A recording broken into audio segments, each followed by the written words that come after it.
In this lesson, we're going to be talking about 12-bar blues chord progressions, both the traditional blues and rock and roll kind, and also a little bit of the jazzier kinds. I'm not going to be playing any guitar in this. For some of the examples, I might play a little piano and sing, so sorry about that. But most of what we're going to do is going to be on paper. We want you to understand how these chord progressions work and how we actually can take a chord progression and move it from key to key, and the things that we can actually do, not only to make arrangements out of the simple 12-bar chord progression, but also to dress it up and make it more interesting. The PDF for this lesson is going to be in the video description below. This is actually an excerpt from my book, Expanded Blues Guitar, and even though this wasn't written for this lesson, it's got a lot of useful information and reference materials for you. So the first thing we're going to do is let's talk about chord progressions. So we're going to move through here. And the first thing that we have here is this idea of what a chord progression is, or why we use numbers. We're starting off with the key of C. And we have the notes in the key of C written out in order, and then there's a numbering underneath. And the numbering, which would be the scale degree, this guy right here, that just tells us the distance the note is from the starting point or the root. If we build chords off of each of those notes, we end up getting this order of chords where the first chord, the fourth chord, and the fifth chord are all major, and then the other ones, the second, third, sixth, and seventh, are either minor or diminished. We're only really concerning ourselves with the first, fourth, and fifth chords, and we're going to refer to them as 1, 4, and 5 chords from here on out. If we're actually in another key, and let's kind of move along here. We've got this nice grid on the next page. And you notice that the 1, 4, and 5 chords are actually these guys right here. All right, they're kind of dark, and so it's a little bit easier for you. If we're in the key of E, for instance, the 1 chord would be E, the 4 chord would be A, and the 5 chord would be B. For the purposes of this lesson, we're actually going to be in the key of A. So A, D, and E are going to be the chords we're working with the most. Once you're done with this lesson, you can actually go through the rest of this packet, and we talk about different ways to play rhythm guitar. There's actually going to be future video lessons on this stuff, but what you're going to find is that there's a lot of great things in here: basic rhythm guitar, how to use capos for playing the blues, turnaround and ending licks, different kind of feels. All the kind of stuff that you'd actually need to actually turn the information we're talking about today into music on a guitar. So for our example, we're going to do Every Day I Got the Blues, one of my favorite tunes popularized by B.B. King. I'm going to go through it one time, just using the roots on the piano and singing it, and then we're going to work it out on paper. Every day I've got the blues. 2, 3. Every day I've got the blues. 'Cause if you see me worrying, you know it's you I hate to lose. So the first thing we're going to do is we're going to break this 12-bar form up into 3 4-bar phrases. So now that we've done that, because it actually makes it a lot easier to think about the structure, we can take the first phrase, and that's the every day I've got the blues. That's one line of the form. And then the second line, phrase 2, every day I've got the blues. The third phrase, if you see me worrying, you know it's you I hate to lose. That's kind of the punchline here. What we're going to find is that the first chord of each one of these phrases is going to be a different chord here. The 1 chord, the 4 chord, the 5 chord. In a typical 12-bar blues, we have 4 bars of the 1 chord. In the second phrase, we've got 2 bars of the 4 chord and then 2 bars of the 1 chord. And then in phrase 3, the only thing you have to have is the 5 chord in the 9th measure, and then the 1 chord here in the 11th and 12th measures. But the majority of the time, we're actually going to put a 4 chord here in bar 12. That is the basic 12-bar blues chord progression.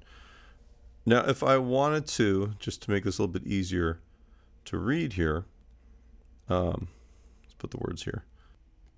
So it's almost like a statement and then a restatement. And then phrase 3, it's almost like I consider the punchline or where everything wraps up. And when we're soloing or improvising, or even just writing lyrics for a new blues tune, if you kind of keep the structure in mind, the stuff that you play is going to actually make a little bit more sense. It's going to give you an overall structure. When I play multiple choruses of a blues, if I'm soloing, usually the first chorus has this kind of structure with some space in it. And then later on, if we play the second and third and fourth choruses, I tend to build off of that. And even when I'm playing at my busiest, there's still the ghost of the structure kind of within. So we already got the blues. If you see me worrying, it's you I hate to lose.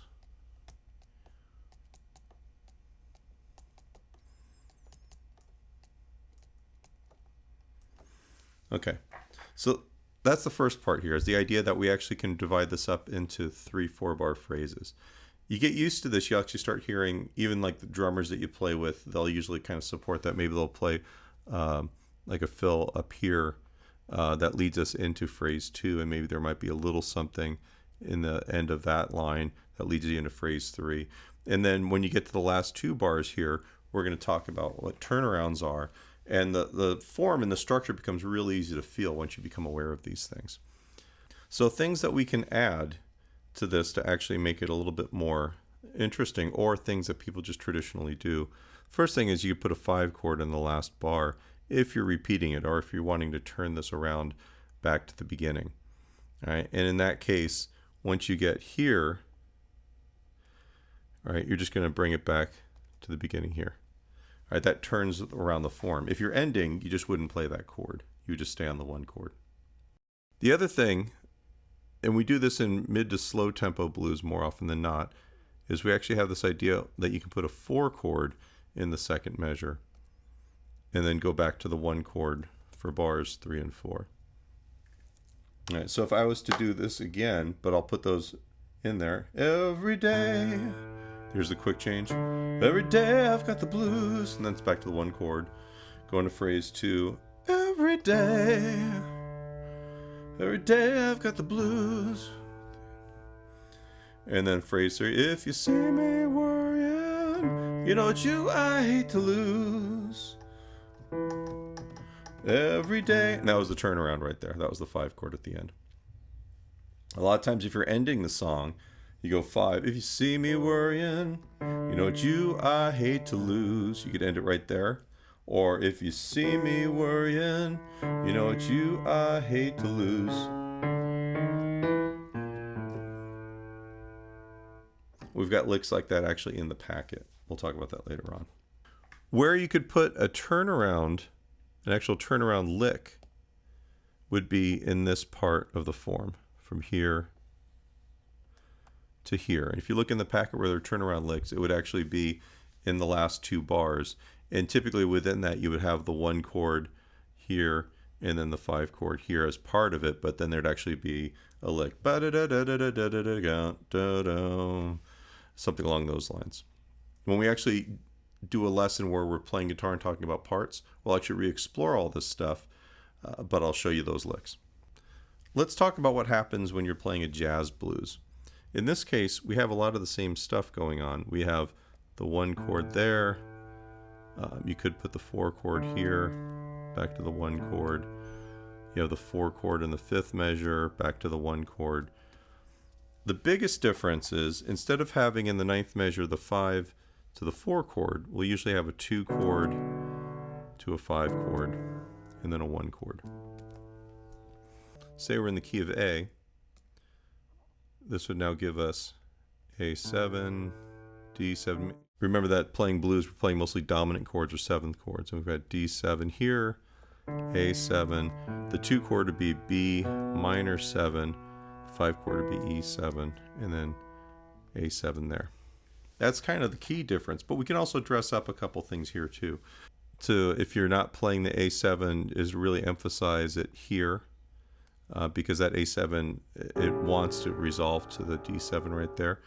We could go a diminished chord here, like D sharp diminished, so it's the 4 chord diminished up a half step.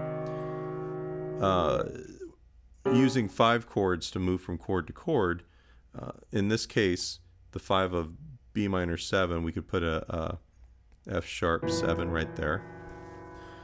And then in the turnaround, 1, 6, 2.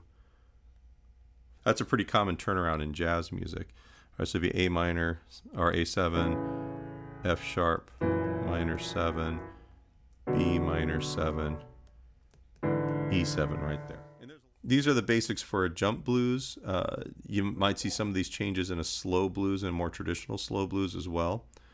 Other things that you can do turnaround wise, you could do 1, 4, 1, and then 5, which is something we would do maybe in a slow blues like a Texas Flood or a Stormy Monday kind of tune.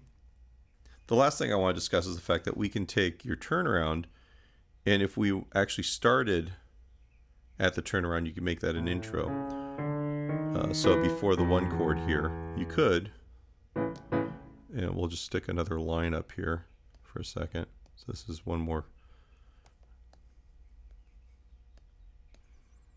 So you could actually start by playing, you know, the 1 chord and the 5 chord there. You could do a slow blues turnaround. Maybe you're going 1, 4, 1, 5. Or you could actually just take the last 4 bars of the form 1, 4, 1, and then 5, and make that an intro also. And you'll hear that a lot, like in Chicago style blues. Right? So you'd actually start there, and then the actual song would start at the beginning of phrase 1. So you're basically taking this phrase here, this phrase 3, and you're starting there, which is what we're doing up here, and making that your introduction. Usually somebody will play a little solo over that part. That way you're not playing an entire chorus of blues. It breaks it up a little bit.